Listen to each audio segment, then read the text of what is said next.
Joshua, maybe. We're gonna have to. We're gonna have to.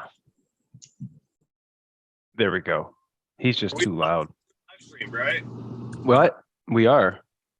Oh, that's awesome. Like, there's so much stuff going on in this live. Like, you guys are hanging out in your offices. DS is outside, like in the cold, freezing. I'm driving. He's so cold in the D. He's so cold in the D. DS, is it cold in your driveway? It is now. He froze. He's not here anymore. Yeah, he turned into a block of ice. He said, I wish the board boss was here to cuddle with me right now so I could stay warm. Wah, wah, wah. What up, Brian B? ODB Cliff Skidoo. What up, man? Everybody, what is going on? We're back. We're here, hanging out. There's a lot of stuff I want to talk about. 22s, just Super Duties, I guess, in general, and I don't know what the dilly is going on, but we're going to talk about it. Some of the stuff that's bothering me, some of the stuff that's bothering you, and everything else in between, I guess. BP, what up? Last week we did a little jumping around here, Rain Man. We got to do a little visitation. We got Sinister D's little Tech Chris down here in front of Snazzy Bluey. I like it. What up? I like it. We got DS up here in the middle. He's pretending he's Alice from the Brady Bunch, and he is adding lights right now currently to his bumper. He's doing some lifetime connection work down here. Right off the rip, what's going on with these tremor shocks? Everybody who's checking in tonight, might as well start with our weekly fuel check-in. I know it's definitely going down. What's up, Himney? I know it's going down over here. I got you, Brandon. We have 22's leaking coolant from the EGR. What? What do you guys think about an 04 F250 diesel with 170K? Oof. A lot of unknown variables there. That's the oof factor. Oof. Oof. I worked on one right today. 04 clapped out. Oh God. Clapped out, and it had 200 and I don't know 31. Clapped out. Had to put 2 injectors in it. Bald rear tires, but dually. We had an Econoline recently with a 6.0 in it. I never really dug into the 6.0 stuff that much, and it came in with a crank no start, and they replaced everything under the sun. The shop replaced everything in this thing. I'm talking high pressure oil pump, the gasket with the connector and all that other stuff in it. They replaced everything, and we tore it completely down, pulled the valve covers out because we're hearing air escape past it. And they took, what is it called, Aaron? It's where there's the block off bung in the back, and then what is it? They reversed them on both sides. Standpipe. Yeah. They had them the wrong way. So when you were cranking over, it was just bleeding oil right back off right away. And all they did was just move them in their correct locations, and the vehicle started right up. The guy left, and it came back a week later with injectors, like injector O-rings or something like that, were leaking. It was missing like it was just running like complete crap, and they didn't torque down any of the injectors. Ain't that a bean? Yeah. I'd suck to work on. What how many of you guys out there have the Tremor? I have one tomorrow that's got 2,800 miles, and this is its second set of shocks. I don't know what's going on with these OE shocks. I don't know who's making them. I know Ford can't be making these shocks. They're Doesn't not. seem like they make anything anymore, really. Everything's contracted out. Yeah. If it was up to me, I wouldn't be putting the stock ones back on. I'd be definitely doing a set of Fox or maybe some Billies. I know a lot of you guys like those out there. But what's happening is we're having customers come in and complaining that they're hearing this hollowy, I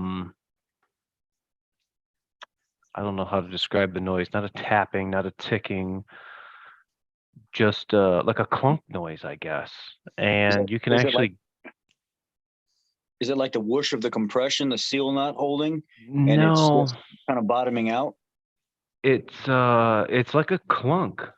And Huh. it's coming from the shocks. It's you can with the last one I did when I took it off and just was compressing it against the floor, you could feel it go. Get the new one, and it's like nothing. So I'm like, well, man, what the hell's going on? It was like it had like a flat spot in it, but once it was on the vehicle, that just was amplified to this clunk noise. So yeah, okay, we got a Tremor here, 2,500 miles. Haven't heard any yet. Knocking on wood. Pay attention, buddy. Rear, if you lower the tailgate and go to the outermost corner and kind of jounce that side corner of the truck. Listen real close. I mean, I didn't. It's very audible. You hear it, and it is a clunk. You just hear it. And we wound up isolating it by disconnecting the shocks from the axle, and the noise went away. Once we took the shock off and compared the two, you could feel it's like a detent. So I don't know. Back again. Backs are doing it again. Fronts are starting to do it, and yeah, I'm gonna have to put 4 more shocks. Well, 4 shocks now on this truck. And low miles, super low miles, 1,500 miles on my 22 Tremor. No weird sounds yet. Not only the shocks. I had a client, or not client, a subscriber reach over email. He could take his whole steering column shroud and jiggle it back and forth. Like they didn't even put the 5.5s under the steering column. Man. Like, oh my goodness. Wow. That's kind of, I don't know how somebody missed that. Has anybody gotten a misbuilt unit? Like you were supposed to have a 60-40 split front seat and instead got the center console and the 2 captain's chairs. My Tremor makes clunky noise over speed bumps. 589 in California. Holy. There, look at those lights. DS has got them. Don't let Limitless see. He's muted. Don't. He's trying to say something, but he's Okay, I gotta ask to unmute him. Okay, there you go. It was too loud. So let me show you this real quick while Fort Boster saw it. So basically, I'm doing the running boards right now. What I'm doing is I'm running this on the upfitter switch. I got to clean the grease off the camera. You know how we are sometimes. We have like He's greasy. Yeah. He's so greasy. So on upfitter switch number 6, because it allows you to run with the engine off. So that's for now, that's what I went with. That turns on the circuit for the lights. But what I also added is a panel box down here. Let me grab a light. So there's a panel box down here. I'm not done with it yet, but basically I just adhered it in this little spot. It's just a useless spot where there's nothing. When you press any one of these buttons can be a circuit. Battery's dying on the light. But when you press F, that provides a momentary input so that I can change the flash pattern on my circuit. So every time I press F, that's just a momentary Ground change. circuit. Yeah. So that I can change whatever these are doing. So now they're just amber. They can be amber or white. And as I press F and cycle through, they'll flash white or they'll flash amber. Now,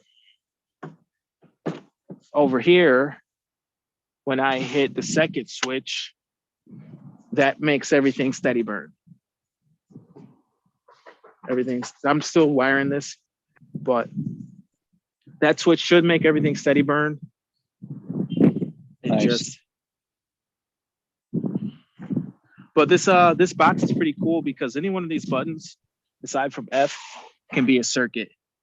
A can be its own circuit, B, C, D, all these can be its own circuit. And then F, depending on whatever circuit's on, will change the flash pattern on that circuit. So right now I'm just using F and I'm using the upfitter switches because I feel like if I'm using a truck, it's going to make more sense for me to hit the upfitter switch versus reaching down there. But I don't know what you guys think. You got it wired into your headlights too? No, I like, don't. For strobe? No, I don't because I don't have LED headlights on this truck. Okay. Halogen bulbs. Is there a way to put one in the headlight? What? You can put Like strobe in there or strobe in the grill. Yeah, I got some nice ones for the grill, but when I hook up my plow, I'm not going to be able to. I got a light that's so thin, it'll slip right into here, right into the slot in the grill. But with the plow head gear will block it. So I just didn't do that just yet. So it's been a pretty fun project. I'm learning. I'm really slow at it because it's a lot of new stuff for me, but having a lot of fun with it for sure. You're gonna put them in your taillights too? Maybe I have to. If I do anything with the taillights or the headlights, I have to figure out how to add an LED right into the headlight. I think they drill a hole and like insert it, but as of right now, they're halogen. But I would imagine if you could switch the bulb out to an LED bulb, maybe you can do something like that. I used to install them in just an actual little strobe that you would wire into there. So what I want to do, and I'm going to need your help, is I want to strobe this amber that's in here in the mirror. Okay. And there's a way, Limitless. I think there's to be a way we can figure that out. Oh yeah. Not only that, I want to figure out, being that this is an XL truck, there's a light in here, this mirror spotlight. I'm not sure if my truck has the light in here or not, but if it does, I would be interested in maybe strobing that light. But I got to figure out the whole pin out, because I don't have the module, but I have the wiring. We can get you anything you need. We just got to keep you away from the drills. Yeah, I got my drill over here. Brandon Powerstroke says, look at the bright side. You don't need to purchase that fuel water separator housing anymore with that gasser. Okay. Remember that? Okay. Johnny Rizzo. I think he's trying to say it's not a real Superduty DS. You gonna let him say that? Oh, it's okay. He gets his weekly dose with us. He's used to it. He just is quite sad, and if he wants to smell like diesel, we let him get all messy and let him get the fragrance, and if he gets it on him, hey, he can bask in his own glory. I have a 21 F250 Tremor. Any thoughts on aftermarket air filter? Hell yeah. Go to our mod playlist. We did an install with the Banks big ass air filter. That's exactly what it's called. And we went from the S&B to the Banks. Client was completely satisfied. We got one on ours. And it is a wet filter. They do have a dry one. Really clean. I think it was actually less materials. No, can't think of the word I want to say, less components that you had to install compared to the S&B. I would highly recommend it. Go check that video out. It was super cool. Thanks, Ram Air, Colt 45, DS Power Stroke GoFundMe. I will be sure to pass those savings on to him. Bless his heart. Look at him. We Look start a at him. GoFundMe. I'll get a 23. Yep, Colt 45s. We got a GoFundMe started for UDS. Howdy. Daddy, if you haven't been listening, we're talking about tremor shock noise. I don't know. I haven't heard you complain about those yet, but maybe you will. I don't know. So we have a 650, 750 Diesel Tech. Chris, how many quarts does a 650, 750 take? 13. How many quarts does a regular pickup take, Diesel Tech, Chris? 13. Does any of those numbers mean you go 20,000 miles on oil change? No. Okay. If you got 90,000 miles on that vehicle and you've only got 4 oil change seats to reproduce, not to reproduce, to produce, what do you think's going to happen? Denied. If you guys got a second to check out that short, pretty sad. What up, Freddie? Oh man, I totally forgot to call you back. He should. I totally forgot to call him back. He Week should have later. had it. He should have had at least 18 oil changes by now. Yeah, that is a no good. Yeah, what WTF? There are a lot of things. Ford Boss is really up to par on this. There are a lot of things that I think people don't realize that happens to oil when it starts to get old, and those additive packages and detergents all start to break down, and eventually will go away, and the oil is just a fluid inside the engine. It's not really lubricating, and it's not really suspending the harmful byproducts that it's catching in the crankcase. So that's obviously not going to be conducive to a good running engine. Not only is the bearings, but the turbocharger, something that's spinning 200,000 RPM. We're just going to give it this mush. It doesn't matter what it is. What happens to them additives, Ford Boss, especially when we start getting to high heat and they get depleted? Is there anything that we can add to the oil, like especially when it gets down and dirty, or is there's not like a revitalizer? I mean, People they think that you can buy that stuff in a bottle. they do make additives that you can dump in there, but there really hasn't been a company yet that I've seen so far that, you let that stuff go so far and it's already wore out, and then you can just try to dump something in there real quick and it's going to bring it back. Once it starts to wear out and break down, you start having major problems. Now I have a bunch of oil analysis stuff here. I'm creating a series. These guys all know about it. That is, I'm testing oil, and I'm going to go through diesel oil as well. And I'm creating public PDF files so everybody can see the oil analysis version before you even put it in the truck. A lot of people are under the impression that on diesel engines that, you change the oil and stuff, and all of a sudden it's going to be super clean. When they go to check their oil level and stuff, they're like, oh, why is it black? Why is it black? Did you guys even change my oil? Did this? Well, there's a number of things go on. Aaron and Chris and DS and Bearded Ford Tech and CP and Ray, we've all talked about this at some point. These engines have so many different components for emissions control now. The newer trucks that we run, with the after treatment system, the DPF, the dock, the EGR, everything that's being recirculated, how these engines are pushed and worked every single day. They're not clean engines.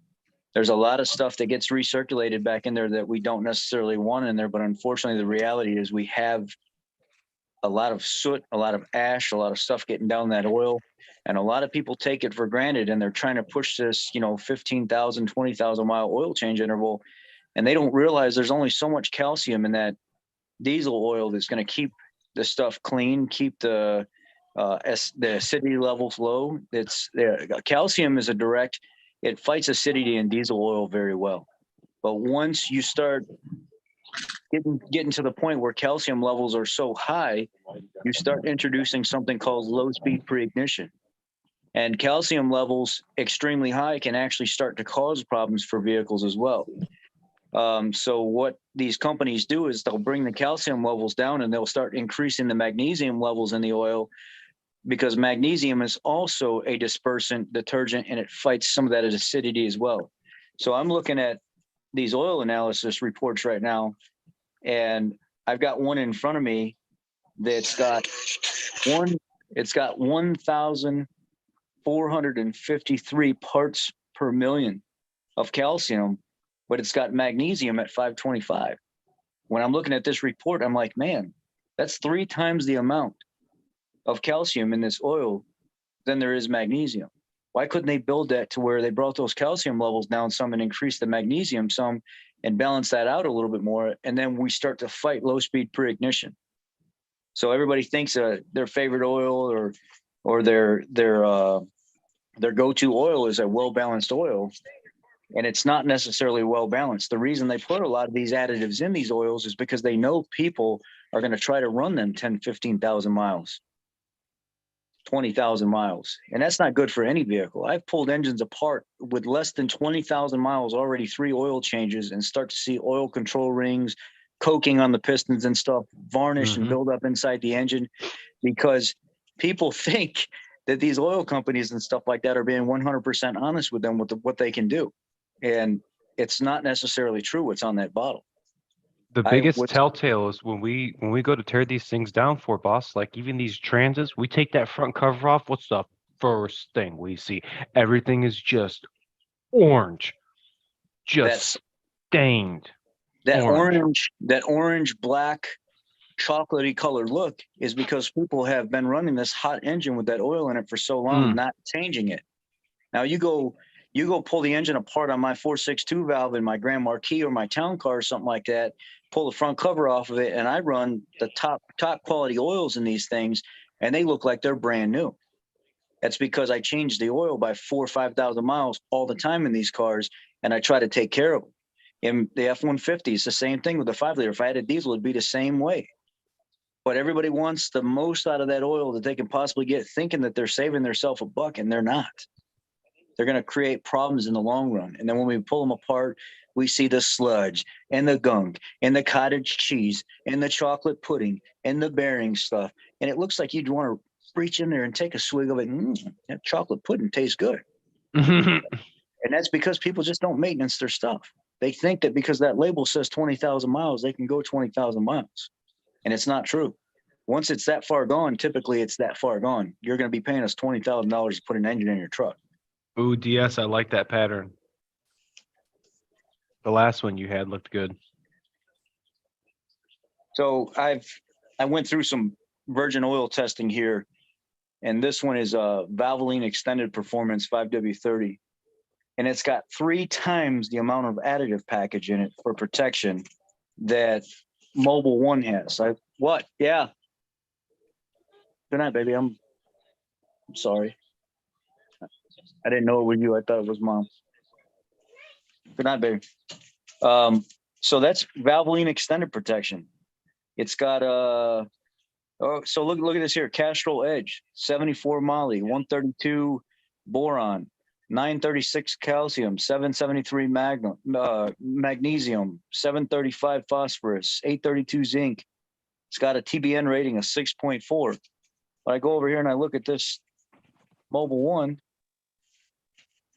Let's look at Mobile One real quick. Mobile One Extended performance. Now, this is extended performance oil. They claim this oil can go 20,000 miles, right? 86 Molly. How's an extended performance oil have such little metal protectant in there? 73 boron, 600 calcium, 600 magnesium, 600 phosphorus. But this is a 20,000 mile oil. And people believe that. That's They believe really that low. they're going to put this in Jeez. their vehicle, and that's virgin oil. They're going to put this in their vehicle, and they're going to try to run it 10, 15, 20,000 miles. I think And it's then good to go. And then I get to see them and say, guess what? You need an engine. You need an engine, and it's not covered under warranty because you're believing what these people are saying. But you do the virgin analysis on it, and you get to see what's going on with it, and it's not what they're advertising. Service your stuff. Keep track of your stuff. Understand the product that you're using. I'm off my high horse now. Oil, that was the first thing we started talking about when we first started getting on podcast. DS was going fluent in his oil. The fog was thick. Mini ray units. Okay. So this is something Rain Man has to deal with. I have to deal with Ford boss, Diesel Tech Chris, and man, I hate him. And I say it with a capital italicized and swear words, but we have young Ray. We have Ray units. Mini-me's. What about comebacks? I hate comebacks. How does that make you feel? How does that make the customer feel? What, both sides of the fence? Are you talking about comebacks as in something's wrong or the Ever Since You Club? No, because it's still messed up, or it started acting up again. It's kind of a SHITTY feeling. You got to deal with it, unfortunately. But Or like the shock thing that you're dealing with. Is that considered a comeback, or is that considered a? come again over. Is the shock thing at your dealership considered a comeback, Oh. or is that SPW? No, I mean that would be a SPW in bumper to bumper. Yeah. But you know, I had a 18 650 750 that I wound up putting a valve body in, and I verified the concern and went through my diagnosis on putting a valve body in it and reset the adaptive learn, reset cam, cleared the tables, took it out and drove it, and I mean it seemed to drive fine. I took it real easy because I was, wanted to let it, make sure it hit every gear, and I didn't want to brag on it. Put like 6 or 7 miles on it and let it idle, check the fluid, and they went on a couple runs and brought it back saying that it's doing the same thing. This time I got a different code. I had a gear ratio, number 6 incorrect gear ratio. So took it back out, road test with one of my coworkers, and unfortunately, I think we're gonna have to remove the trans. And Got it. it's like, dang, man. Yep. So it's a crappy feeling, and the first thing, I quickly I still don't get over it, but I quickly look over and start to think what the customer is going to. What's the customer feeling right now? Kind of try to put yourself in their shoes. It's I kind of like talking to the customer in that instance, to give a sense of urgency. I understand. I really apologize. I don't, I'm on it right now. I don't know. But you really can't feel bad about that because that's the process they want us to go through anyway. But I know. also it sets the customer up for frustration and stress as well when they're telling you, okay, do this, clear the adaptive learn and go drive it. Okay, did it get better? Yes, it did. But then the customer comes back, they're like, okay, it's doing it again. Okay, now I got to pull the valve body out and I got to do the cleaning and all this other stuff or put a new one in it and then try again. Okay, try again. It's fine right now. Then the customer comes back, oh, it's doing it again. So then you're down to, now I got to tear this thing apart and try to figure out, is it the CDF drum? Is it 7, 8, 9, 10? Is it missing a tooth or something where it's not seeing the correct gear ratio, or is there something not aligned correctly in the trans? You know, it's one of the three things always with those 10 speeds, that it's either clear it, adaptive, and run it, see if it clears up. If it does, you got to release it. That's their protocol. Then valve body, then CDF drum or whatever, pull it apart, see what's going on inside, blah, blah, blah, blah, blah. It's a crapshoot with these 10 speeds, man. Unfortunately, it is what it is. This was actually a 6R140. Oh, 6R140. Mm-hmm. Well, same basic concept and principle, same scenario. But you know what really sucks is everything is on back order. They're saying 123, 130. These are going to be off back order. It's like, dude. Sounds like backorder escalation to me. Dude. Put a box in it. Dude. That's what I'd think.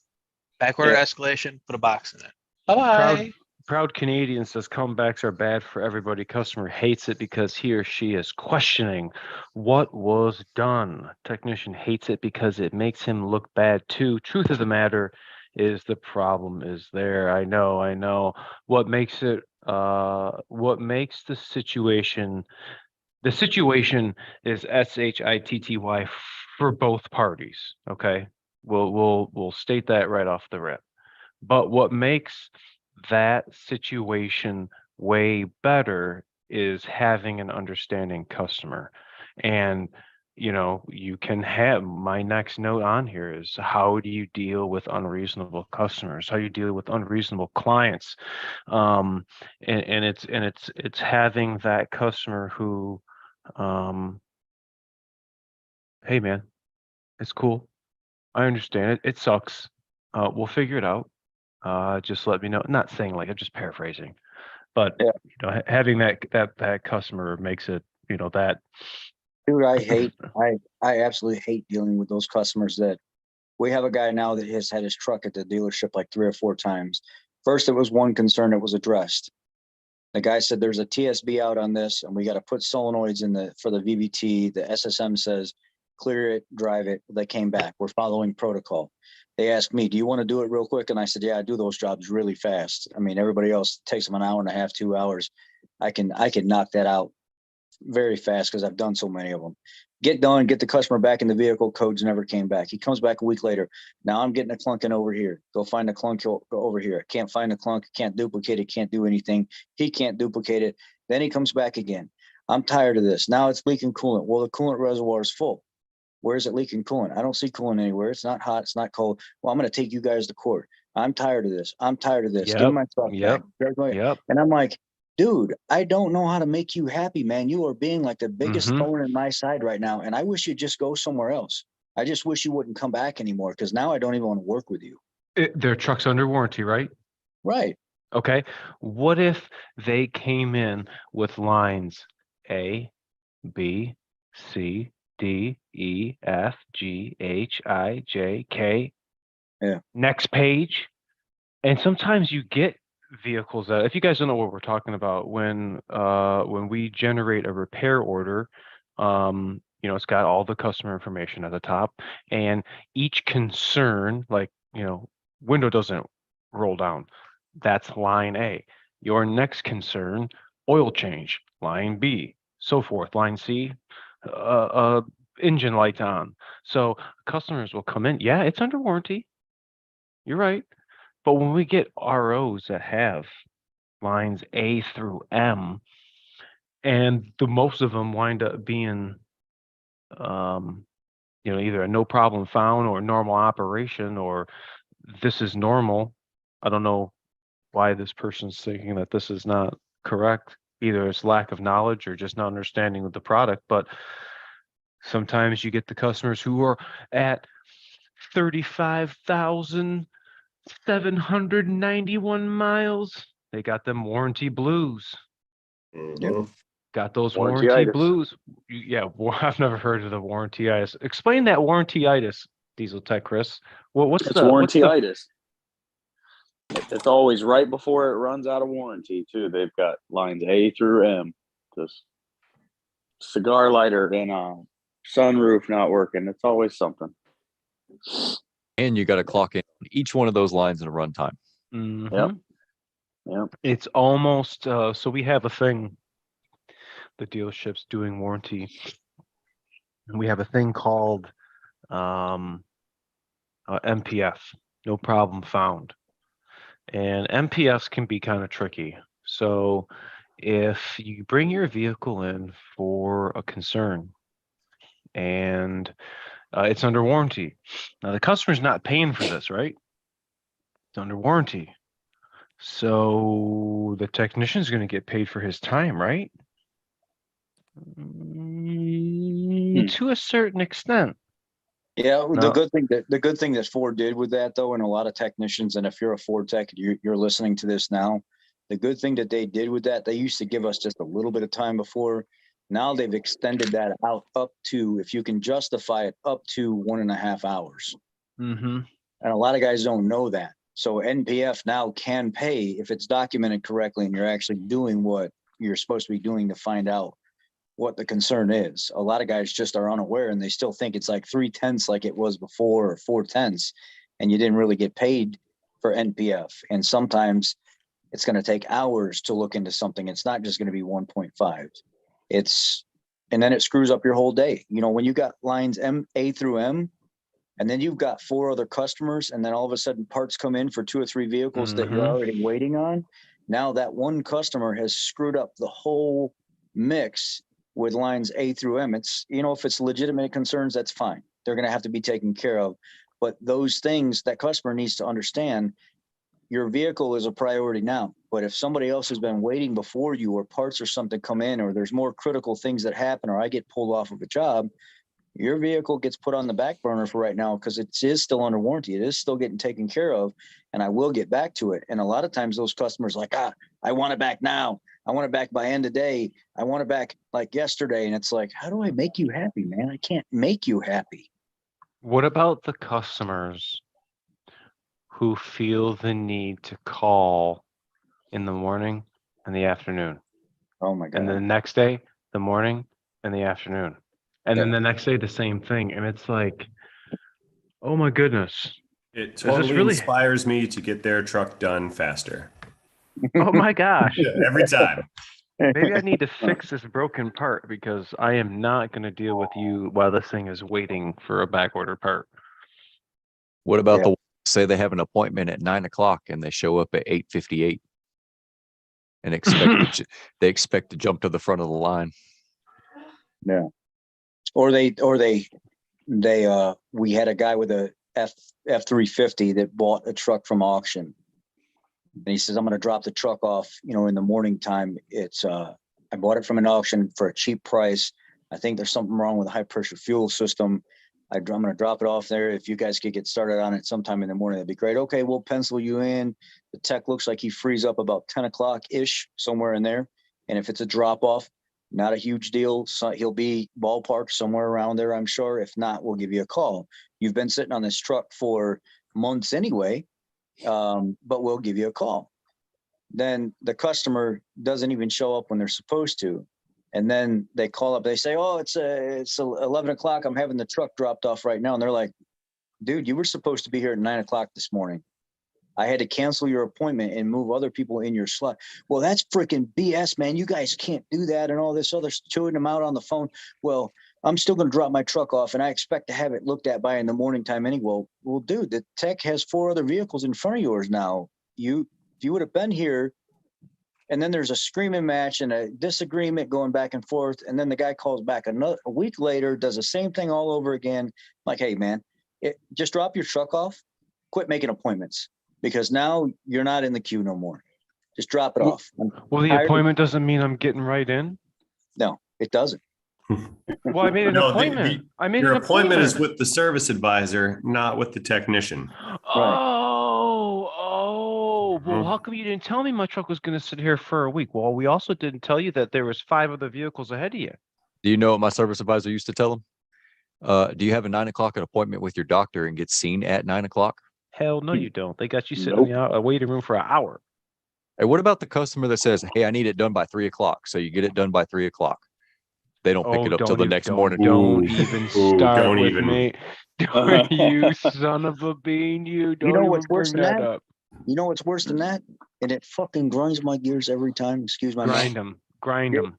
It's when the service advisor knows he's going home at 3 o'clock and puts done by 3 o'clock on there, and the customer said nothing about a pickup time. The service advisor wants it done by 3 o'clock. You mother! Ooh.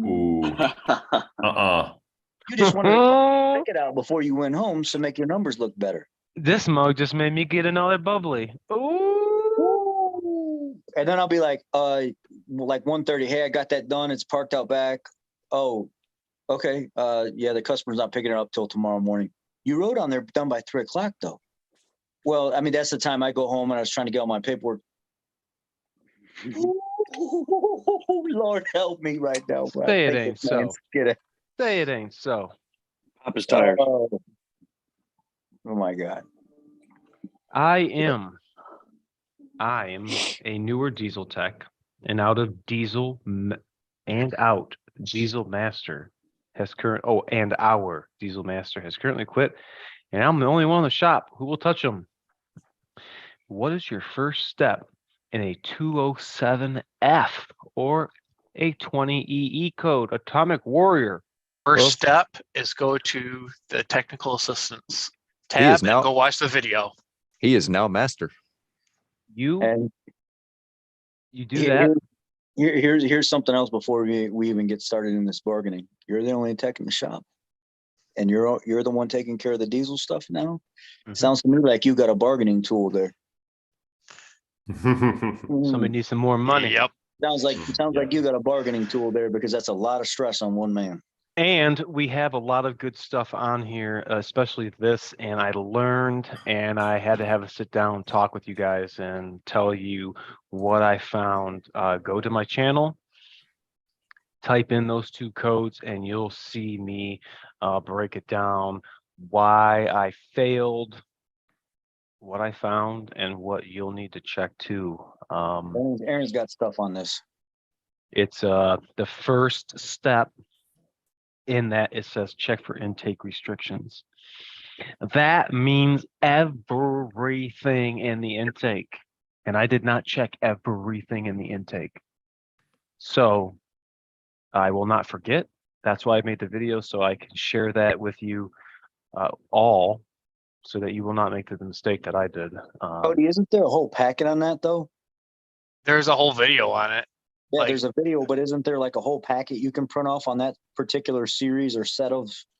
I think they got rid of all that and just put it in the video. The video is how you diagnose every 207F 20EE. I remember we used to have that packet we could print off and go through it, and there was like a chart and everything in it, and in the back of it, it would have you pictures and look at this, and but I didn't know about the video. That's nice to know.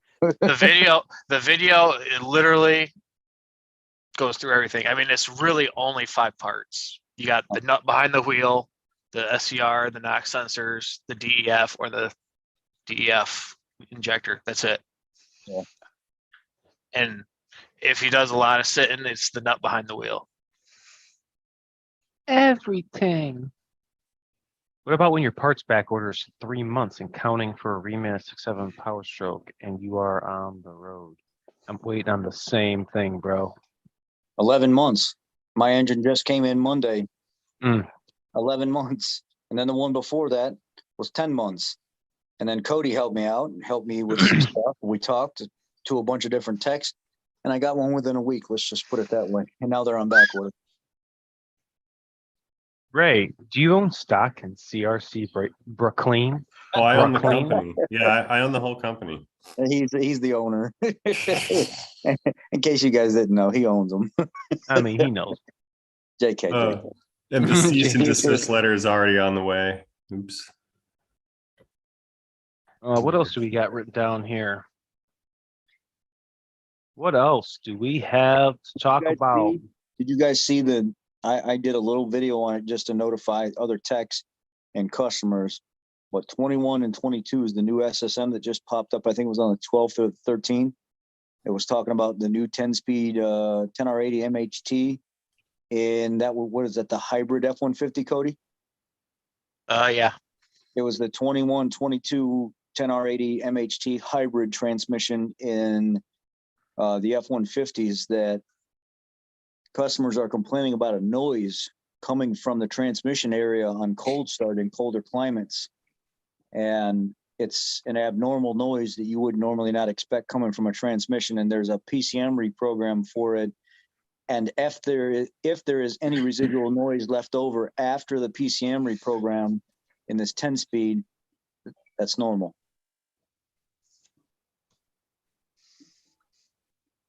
It's a newer SSM.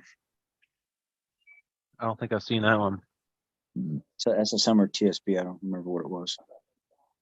Ray, Yo. so now that you've had a good 4 solid days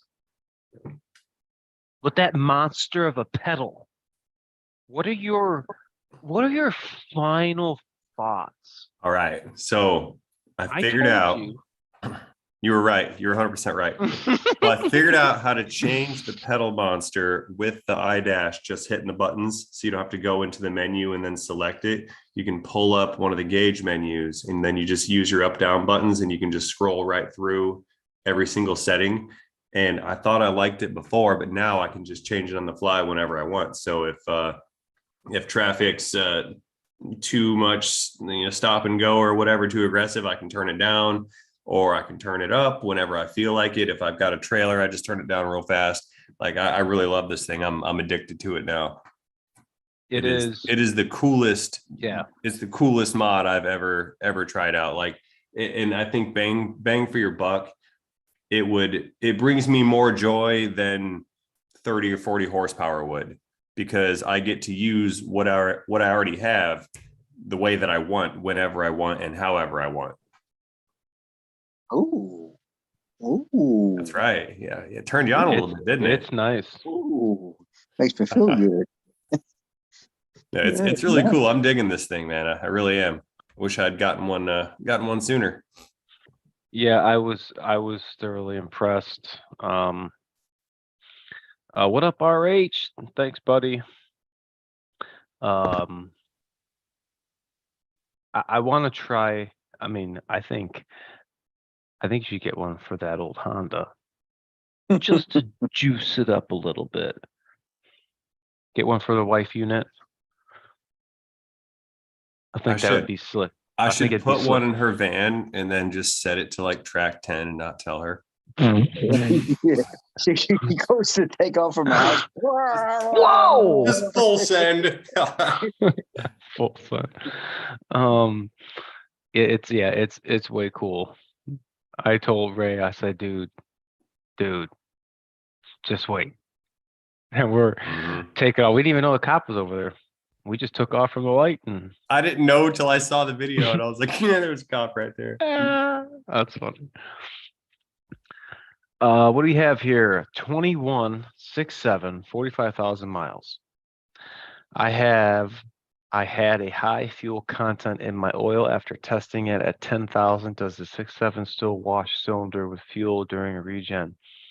It still has post injection, but not to the degree like the 6.4 did.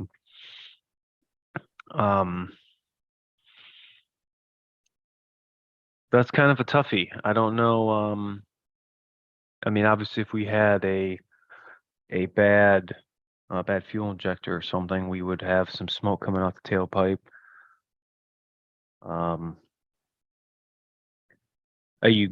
Did you only do it at 10,000, or you continue to do it up to 45?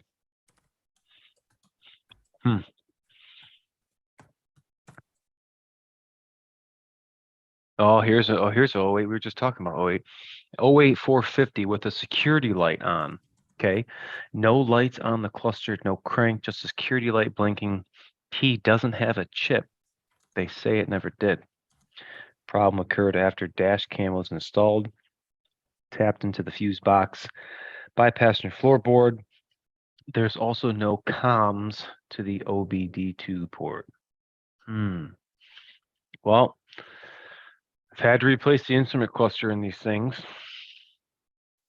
For Pat's issues, I don't know if installing the dash cam really had anything to do with it. Could have been a coincidence. Isn't there over on the passenger side footwell? Isn't there a main ground stud that rots out on that truck? There's two big ground cables that go to the one stud. I've had a couple of those Super Duties come in where they're rotten and I have to relocate the ground stud. And it takes out the cluster and everything, and it'll just have one or two things working because there's barely any connection for anything else. I guess it's worth a look. And then make sure the fuse is good for just rake the fuse box. Make sure all the fuses are good. Make sure both legs are getting powered up before you check all the basics first. That's bit my ass a couple times by not raking the fuse box first. And then come to find out it was just nothing but a bad BCM or a fuse was blown that I overlooked. I had an old timer tell me, he's like, "Did you check the fuses?" Nope. And there's a blown fuse, and then it started. Yeah. Mm. Because we're so used to going to the problematic. I areas know. That only happens once. You get all Yeah. frustrated. You ask the old guy, "What's wrong with it?" And he's Uh-huh. like, "Go check the battery connection." And you're like, What are you talking about? Yeah. Yeah. Yeah. We recently had a the fusions with the airbag recall, Aaron. Mm-hmm. We got to pull a dash. We had one of our semi-skilled techs do an airbag in one of them, and then afterwards, all of a sudden, the radio wouldn't work, and the throttle, the RPMs, just as soon as he finished, were racing up to 1,400 RPM, then back down to like 800 or 900, back up to 14, and he cleaned the throttle body, reset cam and everything, got it to idle normal, but the radio still wouldn't come back on. Whenever I asked him, I said, "Hey, you checked the fuses?" "Oh yeah, I checked all the fuses." I said, "You check all the fuses?" "Yeah, I checked all the fuses." Oh, And the customer says, that radio worked before I dropped it off for that airbag recall. I said, "Well, go back, check all your connections on both sides of the kick panel where the connectors come apart, rip apart the center console. It don't take but 15, 20 minutes to do everything. Make sure all your connections and stuff are good. You check everything?" "Oh yeah. Customer says they're going to come pick it up." They come pick it up. They drop it back off. I said, "Man, something's still wrong with this radio, and the RPMs are jumping up every once in a while. So you make sure you check the fuses, right?" "Oh yeah, I checked the fuses." I pull up I actually got the book out, and the book instead of PTS, and I'm looking and said, "Well, there's a fuse. You checked that one?" "Yeah." "And there's a fuse. You checked that one?" "Yeah, I did." "Those are your only two fuses." "Oh, what about this 5 amp fuse over here that supplies power to wake up the What? I didn't know that was a fuse for the circuit as well. Well, that's because you're so used to jumping on PTS all the time and scrolling through everything real quick. Or if you pull out the old shop manual, everything's blown up a little bit more. You can kind of slow down a little bit and look, and it's not the screen in front of your face that's kind of desensitizing you. Go check that fuse right there. Oh, no power being supplied from the BCM. Don't you think that's a problem? Well, yeah. Oh, so maybe you should start there. Yeah. Overlooking the basic stuff. Bite your tail, man. Needed a BCM. I had an old school mechanic comment on one of my videos today saying that us guys, newer generation guys, are just parts changers. Yeah. I had to delete that one. Yeah, I get a kick out of the old guys that say stuff like that, and then when they need my help, they'll say, man, I ain't never worked on this stuff before. You had maybe a couple computers and that was it. Well, now you got 60 plus computers on board. I don't know where to start. Oh, I thought I was just a parts changer. Oh, wait, you didn't hook the computer up and it just tells you what to fix? Do you need my No. help? Well, now Okay. you're a Oh, computer changer. That's all you do. You just change computers. yeah. Look, Matt Roden says he doesn't even use PTS anymore. FMC dealer community, YouTube, and TikTok is where I get my info. Yeah. Heck Mhm. yeah, man. Hey, hey, hey. TikTok. Hey, hey, hey. He goes and finds Diesel Tech Chris on TikTok and he tells him exactly what it is. That's right. Oh, He ain't Diesel got Tech. it. Huh? What did you say? Oh, I was just talking. So I said, you know who are we talking about? You talking Same about thing me? you talking about? Same thing. What are you talking about? What you What are talking you talking about? about? Same thing you talking about. What is DS doing? He's like disappeared. He's He gone. fell asleep. Oh, his lights He's are got off. his phone propped up against his his There, spot. there, I he's see coming him. back. He's coming back. There. I see a shadow. Oh, there he is. Maybe he's been listening this whole time. Maybe he was. No, I've been yeah. listening. I'm having a hard time. I don't know what happened. So before the show, you saw I had everything working good, no issues. And they were set up to alternate from side to side. And I was like, you know what? I just want everything to flash all together. Like I just want everything on the bottom to be on one pattern. And I went to try to do that. And the rear ones wouldn't cooperate. And I don't know how to get the rear ones to cooperate. Going back to fuses. Did you check all your fuses? No, it's not so much of the fuses. All my fuses are good. It's like I can't get the rear ones to reset and sync up with the front ones. But I had it all synced up before. I don't know why they don't want to sync up some more. You didn't drill a hole in the wiring harness, did you? I did drill one hole in a wire harness. No, no. No, I'm joking. Somebody says No, you I need just- more fiber, DS, because you're having a hard time. No, I don't know what happened. I mean, the rear ones, when you hold it, when you know how you sync, when you hold it for like 3 seconds, it puts it back on the first pattern. No, he just Well, needs some milk. The rear ones won't go back on the first pattern. Like the front ones Unplug are working, they're everything and then syncing. plug it back in. Well, That's what I the was gonna front say. Hard ones, reset. the front ones are working. The back ones, they were all working before. Literally, everything was set. But Me now too. when I hold the back ones for 3 seconds, they don't go to the steady burn. Like the front ones, if you hold it for 3 seconds, it should go to steady burn. And the front ones are doing it. You hold it for 3 seconds, it goes to steady burn. Well, the rear ones won't do it. So I don't know why they won't. And I've been trying to figure out why. You got to So- call tech support. I know I got to maybe call these people tomorrow and figure out what I did wrong. Matt says consult the Jocko juice. Well, I've been trying because there's 2 patterns to make it so they either flash together or they flash an alternate pattern. So maybe somehow these rear ones are on somehow alternate pattern. But I don't know. I'll figure it out, but I just don't know what it is right now. Ooh, Gary, good question. 1567 dually front crank seal leaking. Is it possible to rent the tool for this job? I really can't justify the purchase price for the tool. I'll probably use once. Didn't Freedom Racing? I remember Diesel Tech Ron saying something about you could rent tools from there. Have you heard of Freedom? Check Freedom. I haven't been there, but I remember Diesel Tech Ron Is it- talking about that. Is it the crank steel or the air pump? The crank seal remover and installer. No, I'm saying he knows. Is he for sure it's the crank seal? Oh, that's what he says. It's leaking. Yeah. Oh. Yes, DS is trying to put strobes on it. I'm sorry, Joe. I can't answer that for you. Hey, if we were Freedom, gonna yes, do- I thought so. Aaron, if we were going to do a series, if I was going to do a series on diesel oil virgin that they wanted tested, what oils would they want tested? So I make sure I know up front. I'd say 540, 1030.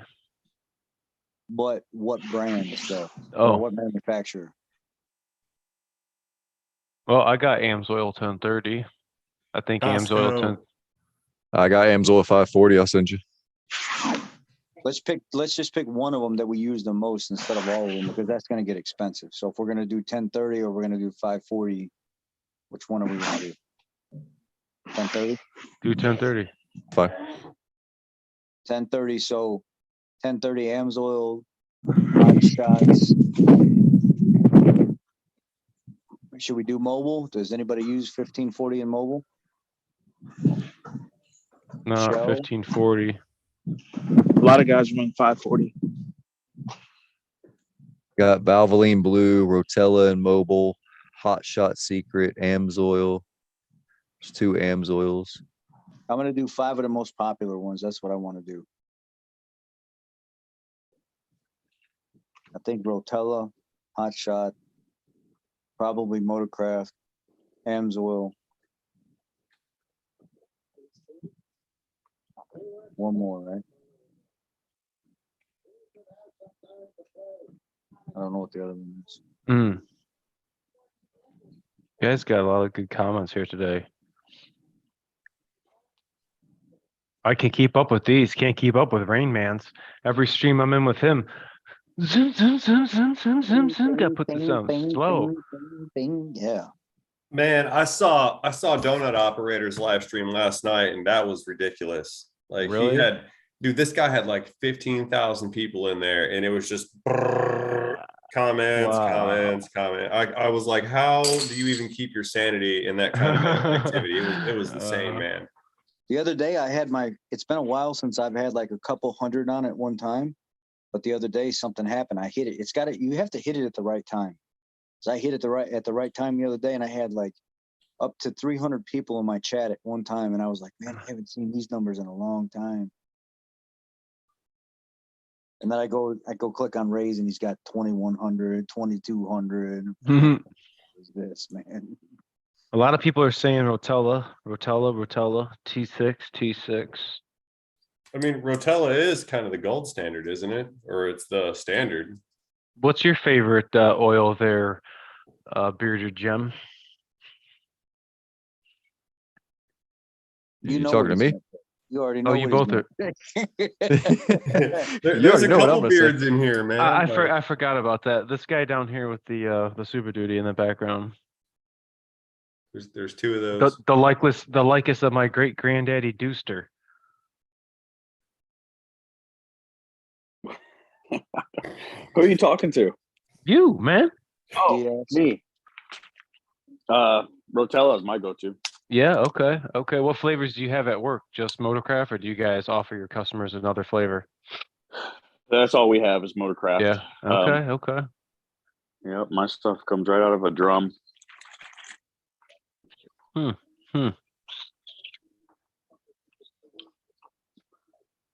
We were out of 1540 for a while. I called up let's just say I called up Shell today, and I talked to one of the engineers at Shell, and the guy was like, in the queue it said something about press 1 for Shell oils, press 2 for Quaker State and Pennzoil oils. So I hit 2, and I was talking to this guy for a while, asking some technical questions and stuff like that. I said, it is kind of off the air. And I was like, wait a second, in that queue, did I understand that right? That you guys not only make Shell stuff, you make Quaker State oil, and you make Pennzoil oil? And the guy was like, oh yeah, we make all 3 of them. And I was like, okay, so personal question then, like kind of not going to drop your name or anything like that, but these new oils that started popping up around October with this new GF6 rating and stuff like that, what's the difference between the previous and the new? And he's like, a tad bit more synthetic oil, and that's it. And I was like, you mean just change the formula a little bit? Now it's called GF6? Yep. And I was like, that's it? Nothing special about it? No. Yep, that's it. That's GF6. And I was like, okay, so So what's the difference in all the labels that changed? Well, he said all the labels that changed from GF5 to GF6, they had to do something different. So basically, for instance, Castrol, or not Castrol, Quaker State, Extreme or whatever it is, or Ultra or something like that would have been Castrol, or it would have been Castrol Ultra before, but now it's called Castrol Full Synthetic. I was like, so you just move the name around a little bit, but basically the same formula with just a tad bit more synthetic base. Yep. So pretty much the same product. Yep. But just called GF6 now. And I was like, that's literally all you guys do? Yep. That's it. Oh. Okay.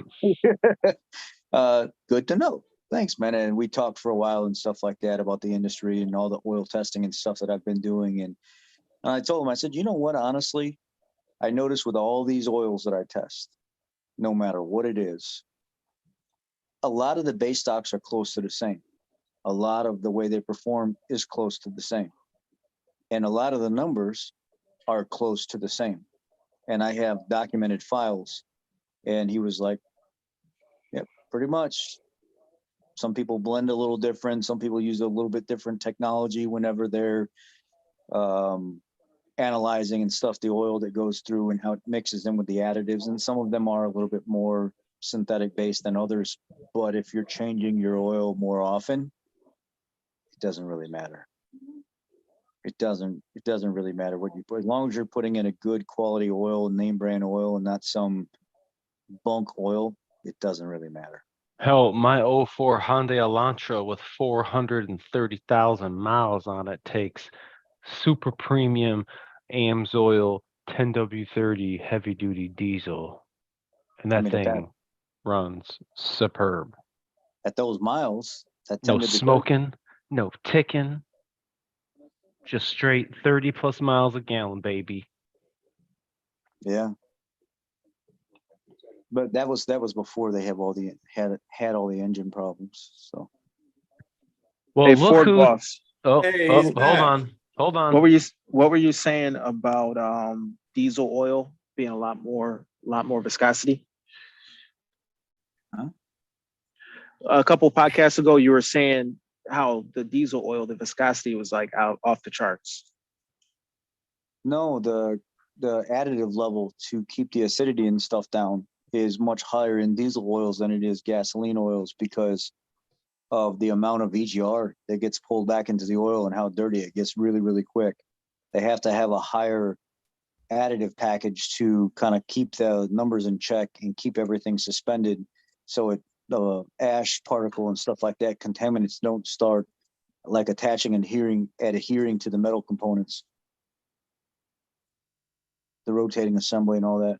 But that I don't know about off the charts. Well, I know the diesel oil is way thicker than the gas engines. Yeah, it just all depends on what you're running. Like they brought up 5W40 and 10W30 and stuff.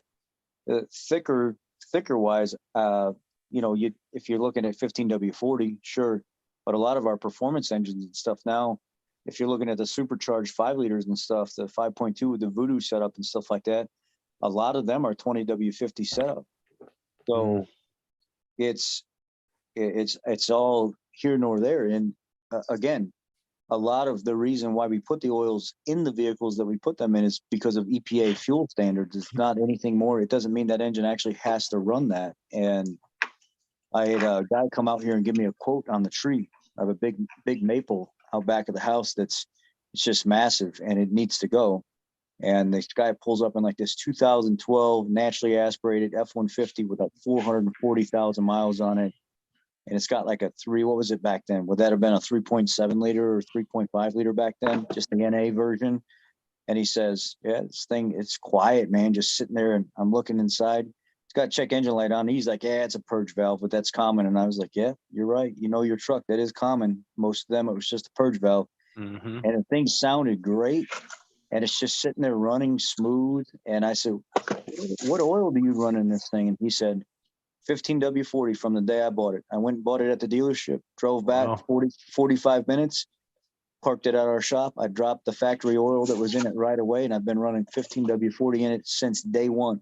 And he said, I'll never run anything else in any of my vehicles other than 15W40. So you're not worried about like the timing components and you know how the VCT has to advance and retard and everything. He said, nope, has not caused a single issue in any of my gas burners.